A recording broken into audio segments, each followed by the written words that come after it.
जब आसमान की छाती पर बवंडर उठते हैं और समुद्र की लहरें खौफ से कांपने लगती तो दुनिया के सबसे बड़े चौधरी कहलाने वाले अमेरिका की नींद उड़ जाती है। क्या आपने कभी सोचा है कि जिस हॉर्मुज़ स्ट्रेट को मुट्ठी में कैद करने का ख्वाब ट्रंप साहब देख रहे थे, वहां आज उनकी हर अकड़ पानी क्यों हो गई?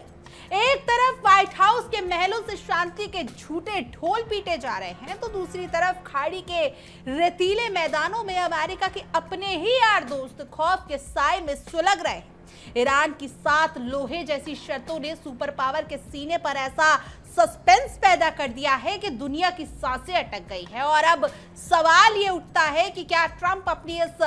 जिद्दी अकड़ के साथ झुकने को मजबूर होंगे या फिर खाड़ी के इस समुद्र से उठने वाली ये चिंगारी किसी महायुद्ध की आग बनकर पूरी दुनिया को भस्म कर देगी। और इसी उठापटक के बीच खाड़ी के उस सुलगते हुए समुद्र में हर पल बदलती तस्वीरें और सुलगती हुई चिंगारियां इस बात की गवाही दे रही हैं कि कूटनीति के इस खतरनाक खेल का अगला पड़ाव पूरी दुनिया के लिए किसी बड़े भूचाल से कम साबित नहीं होने वाला। नमस्कार, आप देख रहे हैं बैटल ग्राउंड और आपके साथ मैं हूं जिया कौशिक। नमस्कार, मेरा नाम भावना सुखीजा है। दुनिया के सबसे ताकतवर चौधरी बनने का ख्वाब देखने वाला अमेरिका और उसके राष्ट्रपति डोनाल्ड ट्रंप की अकड़ में इस वक्त खाड़ी के रेतीले तूफान में उलझ कर रह गई है। कागजी शेरों की तरह बड़ी बड़ी डींगे हाँकने वाले ट्रंप साहब को ईरान ने लोहे के चने चबवा दिए और आलम यह है कि जिस हॉर्मुज़ स्ट्रेट को मुट्ठी में करने का सपना देख रहे थे, आज वही अमेरिका की हेकड़ी धरी की धरी रह गई। ईरान के 7 महीनों से चल रही कथित शांति की ये लुका छुपी अब इस मोड़ पर आ चुकी है कि जहां अमेरिका के अपने ही यार दोस्त यानी खाड़ी देश इस बात के खौफ में है कि कहीं ऊंट किस करवट बैठेगा, कुछ पता नहीं। एक तरफ ट्रंप साहब सोशल मीडिया पर सीना चौड़ा करके स्टील की दीवारें और मुकम्मल नियंत्रण के दावे ठोक रहे हैं, तो दूसरी तरफ हकीकत यह है कि अमेरिका की नौसैनिक नाकाबंदी और गीदड़-भभकियों के बावजूद तेहरान टस से मस होने को तैयार नहीं। कहा जाता है कि ऊंट पहाड़ के नीचे आ चुका है और इस वक्त कुछ ऐसा ही हाल अमेरिकी हुक्मरानों का हो रखा है, जो अपनी ही बुनी हुई कूटनीतिक चालों में उलझ कर रह गया है। व्हाइट हाउस लाख सफाई दे ले कि खाड़ी देशों के साथ उनके ताल्लुक दूध और मलाई जैसे बेहतरीन है, लेकिन पर्दे के पीछे की सच्चाई ये है कि सहयोगी देशों के सीने पर सांप लौट रहे हैं, क्योंकि बातचीत का ऊंट किस करवट बैठता ही नहीं नजर आ रहा। लंबे समय से चल रही ये खींचतान ने अमेरिका के तमाम पारंपरिक साझेदारों को गहरी बेचैनी और फिक्र में डाल दिया है, जिन्हें अब ये डर सता रहा है कि अमेरिका की जिद कहीं पूरे इलाके को किसी बड़े भंवर में ना डुबा दे। ट्रंप साहब तो अपनी महलों में बैठकर ये फरमान जारी कर रहे हैं कि ईरान पर फिलहाल कोई नया हमला नहीं होगा और वो सिर्फ वहां के बिगड़े हुए आर्थिक हालातों का तमाशा देख रहे हैं। लेकिन क्या वो भूल गए हैं कि वो खोदा पहाड़ और निकली चुईया वाली कहावत इन खोखले दावे पर बिल्कुल सटीक बैठती है? बिल्कुल भावना, अमेरिका के इन तमाम ढोल पोल दावों के बीच मजे की बात तो ये है कि उसके अपने ही पालतू खिलाड़ी देश या खाड़ी देश इस मुद्दे पर पूरी तरह से बटे हुए हैं और 4 बर्तन होंगे तो आवाज तो आएगी वाली कहावत खुद साबित कर रही है। संयुक्त अरब अमीरात यानी यूएई तो इस फिराक में बैठा है कि अमेरिका अपनी सैन्य ताकत का पूरा डंडा उठाए और हॉर्मुज़ स्ट्रेट पर पूरी तरह कब्जा कर ले। क्योंकि उनका मानना है कि जब तक अमेरिका का चाबुक नहीं चलेगा तब तक ईरान के रेवोल्यूशनरी गार्ड अपने अकड़ छोड़ने वाले नहीं हैं। इसके ठीक उलट सऊदी अरब के सुर बिल्कुल जुदा हैं और आगे कुआ पीछे खाए वाली स्थिति के बचते हुए शांति की भीख मांगने को रहे हैं और तनाव के किसी भी कीमत पर कम करना चाहते हैं। यही वजह है कि सऊदी क्राउन प्रिंस मोहम्मद बिन सलमान ने ट्रंप को फोन घुमाकर साफ कह दिया है कि सेना का इस्तेमाल करने की कोई तुक नहीं बनता। इन सब के बीच कतर ने अपनी पुरानी फितरत के मुताबिक इस खेल में बिचौलिए की भूमिका निभाना शुरू कर दी है और अमेरिका, ओमान और ईरान के बीच सुलह के मोहरे सजाने में जुट गए हैं। कतर के नुमाइशों ने यहां तक दावा कर दिया है कि ईरान ने हॉर्मुज़ को लेकर उनके जरिए एक प्रस्ताव पर रजामंदी भी जता दी है, लेकिन कहते हैं ना कि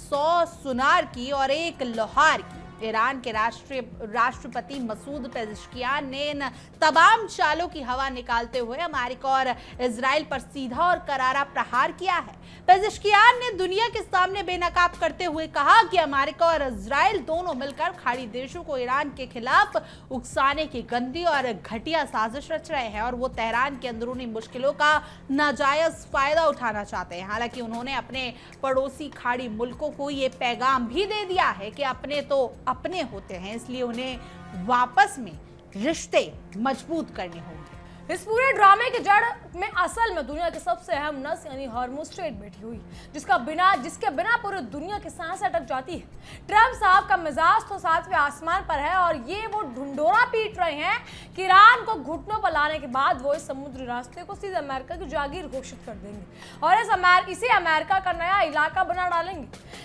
अब जनाब ट्रंप शायद ये भूल चुके हैं कि दूर के ढोल सुहावने लगते हैं और भाषणों में तालियां बटोरना और जमीन पर कब्जा करना दो बिल्कुल अलग बातें हैं। क्योंकि जैसे ही वो उनका ये चुनावी जुमला खत्म हो गया फिर हवा में तैरता है, ईरान के उप विदेश मंत्री काजिम गिरबाती ने तुरंत नहले पर धेला मारते हुए साफ कर दिया कि ट्रंप या हॉर्मुज़ ने ना सिर्फ कल ईरान का था बल्कि आज भी ईरान का है और आगे भी ईरान का रहेगा, जिसे किसी भी एक ट्वीट या फिर भाषण की तालियों से अपना हड़प नहीं सकता है। ईरान ने दो टूक शब्दों में दुनिया को ये बता दिया है कि वो ना तो किसी की खोखली धमकियों से डरने वाला है और ना ही किसी सुपर पावर के आगे अपने घुटने टेकने वाला है, चाहे सामने अमेरिका ही क्यों ना खड़ा हो। हॉर्मुज़ स्ट्रेट की अहमियत का अंदाजा इसी बात से लगाया जा सकता है कि दुनिया भर की तेल और गैस की नदियां इस तंग रास्ते से होकर गुजरती हैं और युद्ध भड़काने से पहले ग्लोबल ऑयल सप्लाई का 20% हिस्सा इसी रूट से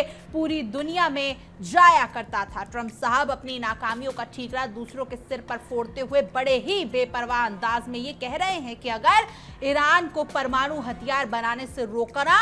रोका तो अमेरिकी अवाम को अपनी जेबें ढीली करनी पड़ेंगी और महंगे पेट्रोल का बोझ उठाने के लिए तैयार रहना होगा। अमेरिका में पेट्रोल की कीमतें आसमान छू रही हैं और पिछले एक साल में ही दामों में करीब 29% का भारी उछाल आ चुका है, जिससे साफ जाहिर है कि अपनी करनी पार उतरने की तर्ज पर अमेरिकी हुक्मरान अपनी जिद की सजा वहां के आम नागरिकों को भुगता रहे हैं। डोनाल्ड ट्रंप सोशल मीडिया के मंचों पर बैठकर बड़े बड़े तीर मार रहे हैं और अपनी नौसैनिक नाकाबंदी को लोहे और स्टील की ऐसी दीवार बता रहे हैं जिसके बाद परिंदा भी पर ना मार सके। उनका दावा है कि ईरान का पूरा सुरक्षा ढांचा अब पूरी तरह मिट्टी मिल चुका है, लेकिन दूसरी तरफ ईरान ने तमाम झींगों को सिरे से खारिज करते हुए हवा निकाल दी और एक साफ लफ्जों में ऐलान कर दिया है कि हॉर्मुज़ स्ट्रेट आज भी उनकी मर्जी का बना पूरी तरह से बंद और जब उनकी मर्जी होगी तभी वो खुल सकता है, ना कि उनकी शर्तें मानी जाएंगी तब तक ये रास्ता खुलने वाला नहीं। पर्शियन गल्फ स्टेट अथॉरिटी ने भी ट्रंप के दावों की धज्जियां उड़ाते हुए साफ कर दिया है कि व्हाइट हाउस के नुमाइंदे भले ही रोज शाम अपने दफ्तरों में बैठकर ढिंडोरा पीट रहे हों कि रास्ता खुल चुका है, लेकिन जमीन पर हकीकत बिल्कुल उलट है और जब तक ईरान अपनी शर्तों पर अटल है तब तक वहां परिंदा भी पर नहीं मार सकता। ईरान ने इस आर पार की लड़ाई में अपनी तरफ से 7 ऐसी तगड़ी और सख्त शर्तें रख दी हैं जिन्हें सुनकर अमेरिका के हुक्मरानों के होश पख्ता हो गए। तेहरान की इन शर्तों में सबसे पहले यह साफ किया गया है कि अमेरिका को इस जंग को हमेशा हमेशा के लिए खत्म करना होगा और अपनी नौसैनिक नाकेबंदी को तुरंत प्रभाव से समेटना होगा। इसके अलावा ईरान ने यह भी मांग रख दी है कि अमेरिका को इस पूरे क्षेत्र में अपने तमाम फौजी बोरिया बिस्तर समेट कर वापस लौटाने होंगे और ईरान पर थोपे गए सारे के सारे आर्थिक प्रतिबंध बिना किसी शर्त के हटाने होंगे। बात यही खत्म नहीं होती, ईरान ने यह भी मांग की है कि विदेशों में रोकी गई उनकी अरबों खरबों की संपत्ति उन्हें वापस लौटाई जाए। इसी जंग में उनके बुनियादी ढांचे को जो भारी नुकसान पहुंचा है उसका पूरा मुआवजा अमेरिका अदा करे और उसके सहयोगी गुटों के खिलाफ चल रही किसी भी सैन्य कार्रवाई को हमेशा के लिए बंद किया जाए।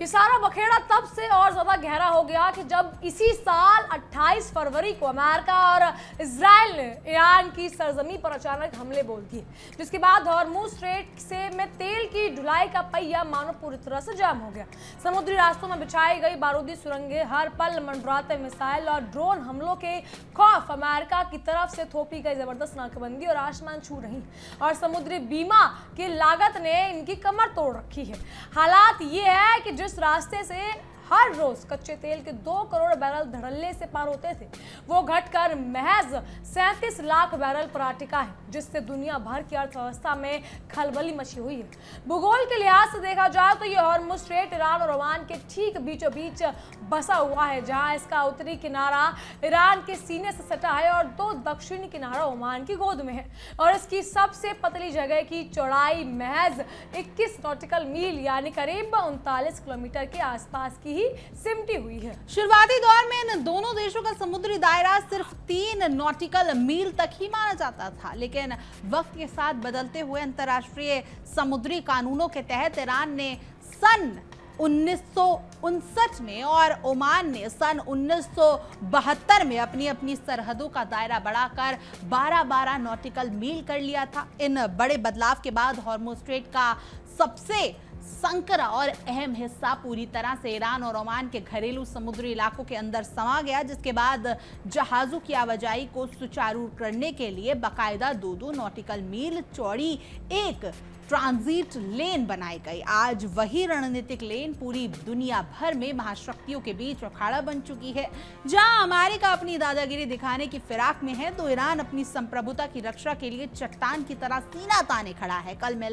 कुल मिलाकर कहा जाए तो ट्रंप की मनमानी और अमेरिका की आक्रामक नीतियों ने खाड़ी के इस समुद्र में ऐसा उबाल ला दिया है, जिसका अंत कब और कैसे होगा इसका अंदाजा लगाना फिलहाल किसी के बस की बात नहीं रहा। अब जब हम इस पूरी कूटनीतिक और सामरिक उथल पुथल के आखिरी पड़ाव पर पहुंच चुके हैं, तो ये साफ नजर आ रहा है कि अमेरिका और ईरान के बीच ये तनातनी आने वाले दिनों में और ज्यादा भयानक मोड़ ले लेगी। ट्रंप प्रशासन के तमाम दावों और होशियारी के बावजूद ईरान ने जिस तरह से अपनी शर्तों पर अड़िग रहकर अमेरिका को रक्षात्मक मुद्रा में लिया दिया है, उसने पूरी दुनिया के समीकरणों को हिलाकर रख दिया है। एक तरफ जहां खाड़ी के सहयोगी देश इस बात से अंदर ही अंदर सुलग रहे हैं कि उनकी मर्जी के बिना अमेरिका बड़े फैसले ले रहा है, वहीं दूसरी तरफ अमेरिका का अहंकार उसे पीछे हटने की इजाजत नहीं दे रहा है। देखना ये होगा कि इस कूटनीतिक ड्रामे का पर्दा कब गिरता है और क्या अमेरिका वाकई अपनी अकड़ छोड़कर झुकने को मजबूर होता है या फिर चिंगारी किसी बड़े विस्फोट का रूप लेकर दुनिया को अपनी आग में लपेट लेती है। अमेरिकी साम्राज्यवादी अकड़ और राष्ट्रपति ट्रंप साहब के ऊंचे ऊंचे दावों की हवा इस वक्त खाड़ी के रेतीले तूफानों से ऐसी उलझी है कि सुपर पावर की हेगड़ी का हर नशा काफूर होता नजर आ रहा है। दुनिया भर में अपनी धौस जमाने वाले व्हाइट हाउस के हुक्मरानों को ईरान ने ये आईना दिखाया है कि कागजी शेर साबित हो रहे ट्रंप साहब के पास अब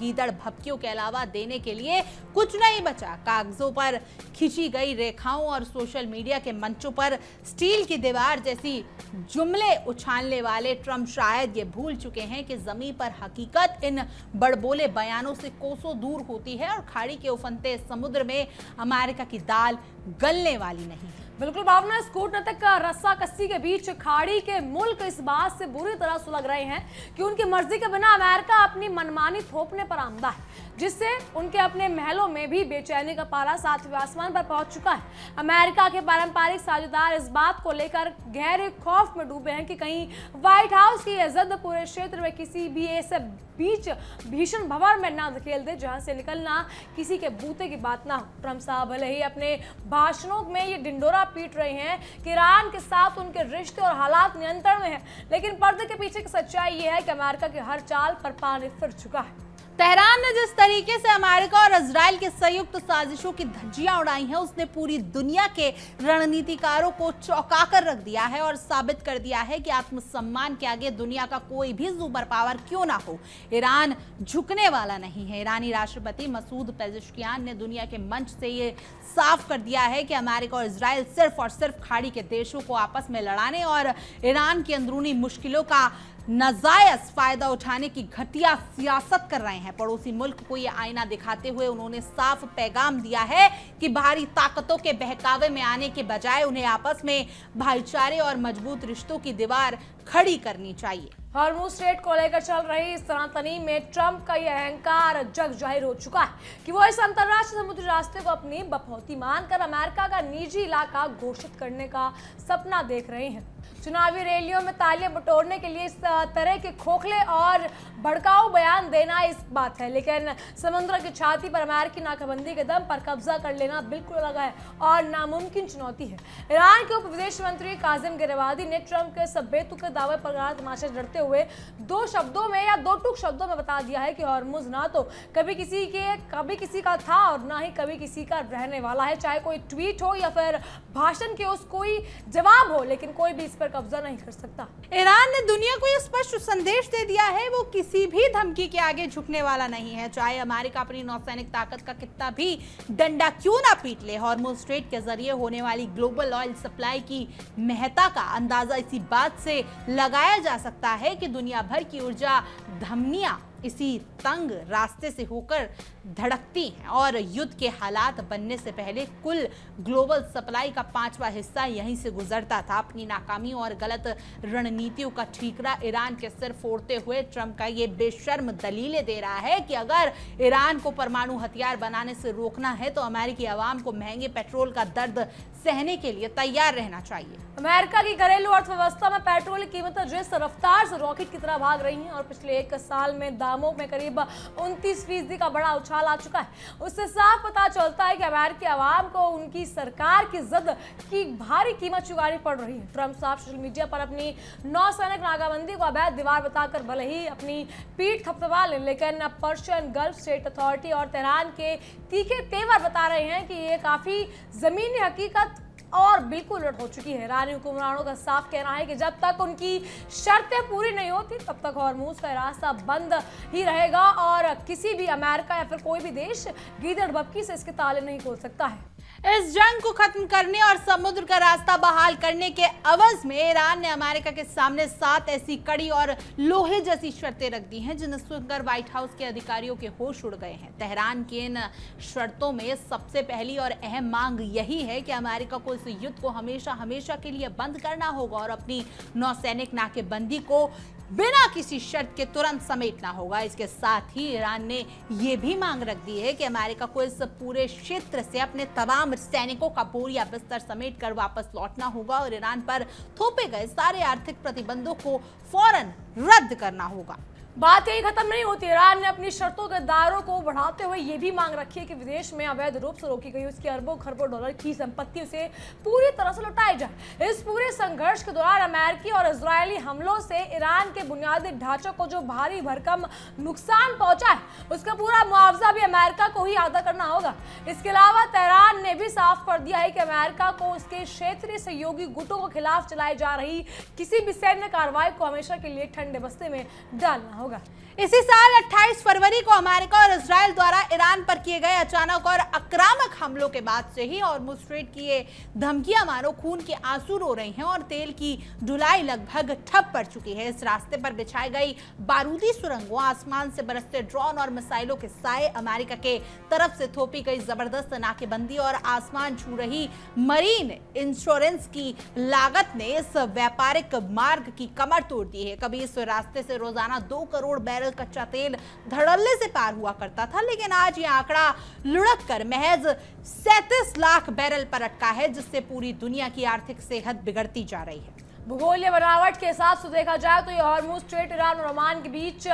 एक सुई की नोक जैसा बसा हुआ है। जहां इसका उत्तरी छोर ईरान की गोद में है तो दक्षिण छोर ओमान की सरहद को छूता है। इस रणनीतिक रास्ते में सबसे संकरी जगह की चौड़ाई महज 21 नॉटिकल मील यानी करीब 39 किलोमीटर के आसपास है, जहां दुनिया के सबसे बड़े महाशक्तियों के जंगी जहाजों के आमने सामने खड़े होते हैं। अंतर्राष्ट्रीय समुद्री कानून के तहत दोनों देशों के बीच सरहदों के 12-12 नॉटिकल मील तक बढ़ाया गया है, लेकिन जिसके बाद इस स्ट्रेट को सबसे अहम और तंग रास्ता या फिर हिस्सा पूरी तरह से ईरान और ओमान के घरेलू समुद्री रास्ते के दायरे में आ चुका है। जहाजों की आवाजाही को किसी तरह से जिंदा रखने के लिए इस रास्ते के बीचों बीच महज 2 नॉटिकल मील चौड़ी एक ट्रांजिट लेन बनाई गई है, जो आज के वक्त में दुनिया का सबसे खतरनाक और संवेदनशील अखाड़ा बन चुका है। अमेरिका इस तंग लेन पर अपनी धौंस जमाने की फिराक में है, तो ईरान अपनी क्षेत्रीय अखंडता और संप्रभुता की रक्षा के लिए चट्टान की तरह डटा हुआ है, जिससे इस इलाके में किसी भी वक्त कोई बड़ा बारूद फट सकता है। कुल मिलाकर देखा जाए तो ट्रंप प्रशासन की आक्रामक और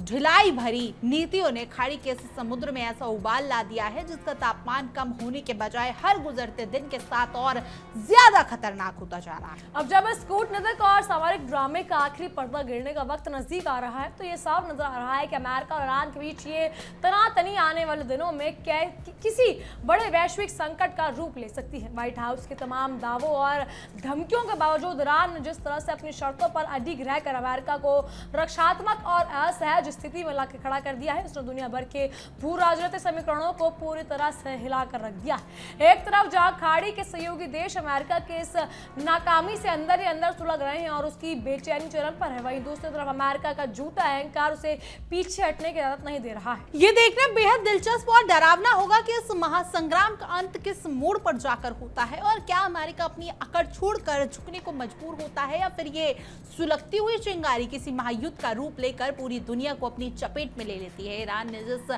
मजबूती के साथ अपनी 7 सूत्रीय शर्तें दुनिया के सामने रखकर अमेरिका का पटखनी दी है, उससे यह साबित हो गया है कि आधुनिक दौर में सिर्फ बड़ी फौजों होने से हर जंग नहीं जीती जा सकती, बल्कि रणनीतिक दृढ़ता और हौसला भी बहुत मायने रखता है। बहरहाल खाड़ी के इन रेतीले मैदानों और उफनते समुद्र में चल रहा ये खेल अभी थमने वाला नहीं है, और आने वाला वक्त भी इसके परिणाम पूरी दुनिया की अर्थव्यवस्था और राजनीति की दिशा तय करने वाला है। बहरहाल आपकी इस पूरी खबर पर क्या कुछ राय है, कमेंट करें और जरूर बताएं। और तमाम देश और दुनिया की खबरों के लिए आप देखते रहिए इंडिया डेली 24/7 और हमारा बेहद खास शो बैटल ग्राउंड। देखिए इंडिया डेली 24/7 अब आपकी स्मार्ट टीवी पर। इंडिया डेली मौजूद है सभी डिजिटल प्लेटफॉर्म पर लाइव और लगातार। इंडिया डेली 24/7 हर दिन राष्ट्र को समर्पित।